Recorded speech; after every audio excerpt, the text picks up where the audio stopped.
வணக்கம். மறுபடியும் ஒரு வீடியோ போடுறோன்னா, இந்த தர்மேந்திர பிரதான் இருக்கார், அவரை பற்றி தான் வீடியோ. தமிழர்கள் எல்லாம் தரங்கட்டவர்களாம். அவருக்கு என்ன தரம் இருக்குது? தமிழர்களை பற்றி தரங்கட்டவர் சொல்ல என்ன தகுதி இருக்குது? முதல்ல அவருக்கு அதுக்காக கண்டிக்கணும். அமைச்சர்ன்ற பதவிக்கே ஒரு தகுதி இல்லாத மனுஷனாக ஆகிட்டார். திரும்ப நீ அமைச்சர், அதுவும் கல்வி அமைச்சர்னா இருக்கிறதுலே முதன்மையான அமைச்சர்னால் அது கல்வி அமைச்சராக தான். ஏன்னா அங்கே தான் ஒழுக்கம் எல்லாமே, கல்வி பள்ளிகளில் தான் ஒழுக்கமே சொல்லி தருவாங்க.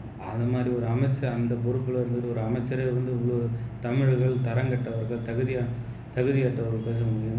உனக்கு என்ன தகுதி இருக்குது உங்களுக்கு தமிழர்களை பற்றி பேச? தமிழ்நாட்டு மக்களோட வரி பணத்தை வாங்கி போய் நீங்கள் வச்சுக்கிட்டு இங்கே கொண்டு வந்து அந்த காசு கொடுக்குறதுக்கு பதிலாக நீங்கள் வந்து உங்கள் பாக்கெட்லேருந்து எடுத்து கொடுக்குற பணமோ இல்லை உங்கள் ஐயா பாக்கெட்லேருந்து எடுத்து கொடுக்குற பணமோ தமிழ்நாட்டோட மக்களோட வரி பணம்.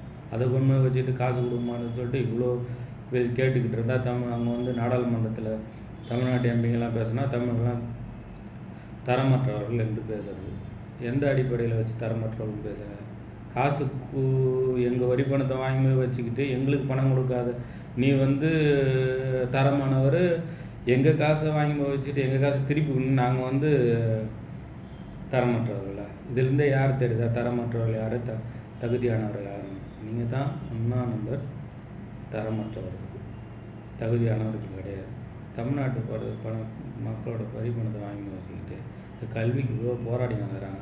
அதெல்லாம் கொண்டு வந்து அந்த மொழியை எங்கள் மாநிலத்துக்கு தெரியாதா என்ன மொழியை படிக்கணும்? இங்கே இருக்கிற அரசாங்கத்துக்கு தெரியாதா இங்கே இருக்கிற மக்களை எப்படி வளர்த்தெடுக்கணும், எப்படி வந்து என்ன மொழி படித்தா என்ன வேலை கிடைக்கும், அவங்களுக்கு என்ன எப்படி செஞ்சு தரணும், இவங்களுக்கு தெரியாத அக்கறையாக உங்களுக்கு வந்துடுது.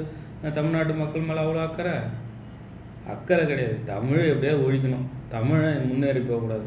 அதில் 100% வந்து இவங்களை ஏவி விட்ட மாதிரி ஏவிங்க. அதுக்கு இருக்கிற பிஜேபி கைக்கூலிகள் வந்து இங்கே ஆதரவு சிங்ஜாங் தட்டின்னு இந்த டிவியில் எல்லாத்துலேயும் வந்து அங்கங்கே பேசிட்டு இருக்கிறாங்க. கையெழுத்து ஒன்று ஹிந்தி படிக்கணும்னு கையெழுத்து. பள்ளிக்கூடம் போய் பசங்க ஓடுற பசங்களை சாக்லேட் கொடுத்து வாங்கி கையெழுத்து வாங்குறீங்களா? அறிவு இல்லை. என்ன அடிப்படையில் போய் கையெழுத்து? எவனே ஒருத்தனை கேள்வி பசங்க ஹிந்தி படிக்கிறேன்னு அவன் ஒருத்தன் சொல்லி இருக்கிற 2 மொழியை படிக்கிறதுக்கு பசங்க அவ்வளோ கஷ்டப்பட்டு படித்து ஏதோ முயற்சி பண்ணி வராங்க. அதுலேயே 1008 தேர்வு எழுது. இங்கே ஒரு தேர்வு எழுது, அங்கே ஒரு தேர்வு, சைடில் ஒரு தேர்வு, நேரில் ஒரு தேர்வு, எத்தனை தேர்வு எழுதி படிக்கக்கூடாதுன்றது தான் உங்கள் வேலையை. இதில் வந்து காசை பிடிச்சி வச்சுக்கிட்டு என்னது பிஎம் ஸ்ரீ பள்ளியாம். இப்போ ஸ்கூலுக்கு வந்து நிறைய பேர் வச்சுட்டா படிச்சிட மாட்டாங்க. என்ன பிஎம் ஸ்ரீ பள்ளினா பேர் வச்சுட்டா எல்லாம் பட்டதாரி ஆகிடுவாங்களா? பேர் வச்சுட்டு போய் சும்மா உட்காந்துட்டு வந்தா அதில் போய் தரமான கல்வி படிக்கணும், தரமான வாத்தியாரை போட்டு ஒழுங்காக ஆசிரியர்கள் போட்டு சொல்லி கொடுத்தா அவங்க தரமாக வருவாங்க. பேர் வந்து தரம் கிடையாது. இன்றைக்கி தமிழ்நாட்டில் வந்து ஒவ்வொரு பள்ளிக்கும் ஒவ்வொரு பேராக இருக்குது. ஆரம்ப பள்ளி, உயர்நிலைப்பள்ளி, மேல்நிலைப்பள்ளி அப்படின்னு பள்ளிகள் படிப்பை வச்சு தான் பள்ளிகள் தரம் பிரிக்கப்பட்டதோட ஒரு பேர் கிடையாது. பேர் வச்சுக்கிட்டு இங்கே வந்து பள்ளி யார் நடத்தலை. பிஎம்சி பள்ளி, அந்த பள்ளி, இந்த பள்ளி. காசை கொடுங்க. எங்கள் தமிழ்நாட்டு மக்களோட வரி பணத்தை வாங்கி வச்சு காசை கொடுக்க மாட்டேங்க. அதை வச்சுக்கிட்டு அங்கே வந்து தேவையில்லாத பேச்சுங்க. கையெழுத்து போட்டால் தான் கொடுக்கும். நீ யார் வந்து எங்களுக்கு திரும்ப நீ படின்னு சொல்கிறது? நீ யார் முதல்ல? இந்த மொழி படிக்க சொல்கிறது நீ யார் எந்த சட்டத்தில் இடம் இருக்குது? எங்களுக்கு தெரியாத என்ன மொழி படித்தா என்ன முன்னேற்றம் வரும் எங்களுக்கு அப்படி என்ன தான் இருக்குது உங்கள் ஹிந்தியில்? உங்கள் ஹிந்தி படித்தா யார் அப்படியே பெரிய பெரிய இதுக்கு போயிருக்காங்க? அமெரிக்காவில் போய் பெரிய ட்ரம்ப்புக்கு கீழே பெரிய பதவியிலேருந்து வேலை பார்க்குறாங்களா? இல்லை கூகுள் நிறுவனத்துனா தலைமை சிஇஓவாக இருக்காரா யாராவது ஒருத்தர் உங்கள் ஹிந்தியை படிச்சுட்டு போய்? அதில் இருக்கிற தலைமை சிஇஓ இருக்கிறது வந்து தமிழ்நாட்டை சேர்ந்தவர் தான். அவருக்கு இங்கே தமிழ் இங்கிலீஷ் படிச்சுட்டு போனவர் தான். அப்படி வச்சுக்கிட்டு அப்போ பார்த்தாலும் காசு கொடுக்காத இப்போ இது பண்ணுறது. அங்கே வந்த நாடாளுமன்றத்தில் வந்தால் இது ஒரு இழிவாக பேசுறது. உனக்கெல்லாம் கல்வி அமைச்சர்ன்ற தகுதியை எப்போயும் வந்துட்டேன். தரமற்றவர்கள் என்னைக்கு பேச அப்புறம் பேசிவிட்டு வாபஸ் வாங்குறேன்னா உன் வாயில் ஒரு வார்த்தைகள் எவ்வளோ கேவலமாக இல்லை? இது மாதிரி வார்த்தைகள்லாம் பேசாதீங்க. முதல்ல வந்து தமிழ்நாட்டு இதில் வந்து விளையாடாதீங்க. அவங்களுக்கு கொடுக்க வேண்டிய நிதி இவங்க விடுவிச்சுட்டு வேலையை பாருங்கள். அதை விட்டு காசை வாங்கி வச்சுட்டு கொடுக்க மாட்டேன் கையெழுத்து போட்டுன்னா உங்கள் வீட்டுக்கு கடனாக கேட்குறாங்க. இல்லை உங்கள் மாநிலத்திலேருந்து வர வரி பணத்தை எங்களுக்கு கொஞ்சம் கொடுன்னு கேட்டாங்க. எங்கள் மாநிலத்திலேருந்து எடுத்து போகிற வரி பணத்தை தான் எங்களுக்கு திருப்பி கொடுன்னு கேட்குறோம்.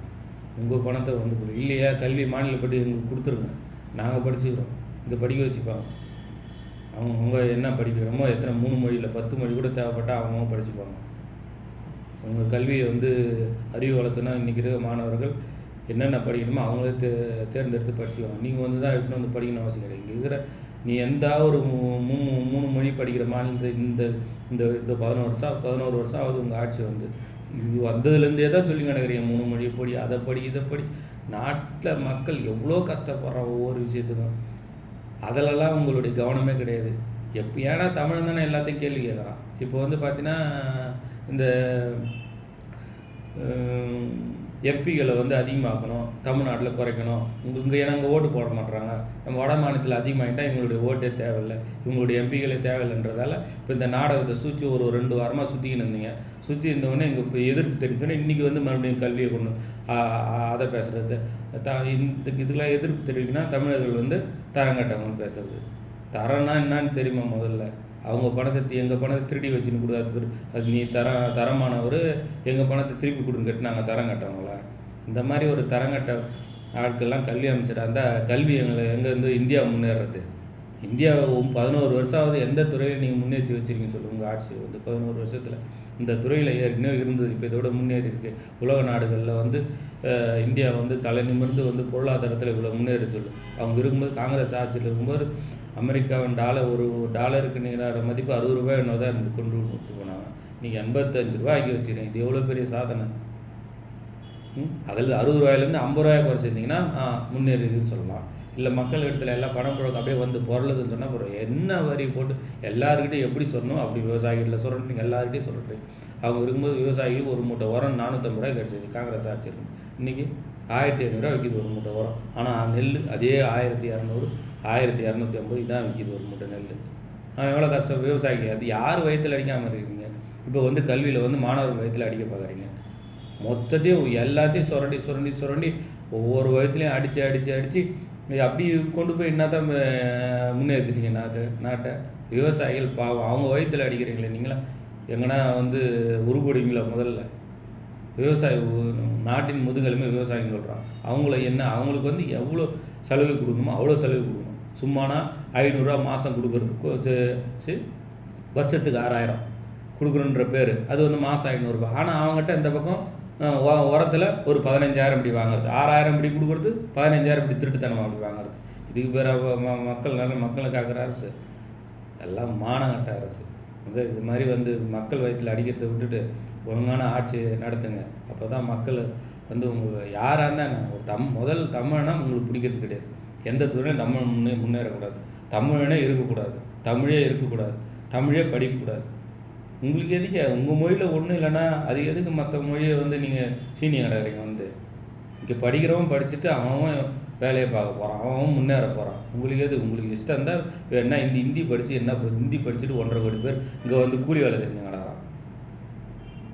அந்த லட்சத்தில் உங்கள் மாநிலத்தில் வச்சுக்கிட்டு வந்து இங்கே வந்து எப்போ பார்த்தாலும் எல்லாத்துக்கும் தமிழ்நாட்டு எதிரியாக இருக்குது. தமிழன் தான் நல்ல அறிவுள்ளவன். அதால தான் வந்து நீங்கள் எந்த சூழ்ச்சி கொண்டு வந்தாலும் கண்டுபிடிச்சி முதல்ல இந்த வெளியெடுத்து தமிழன் தான்.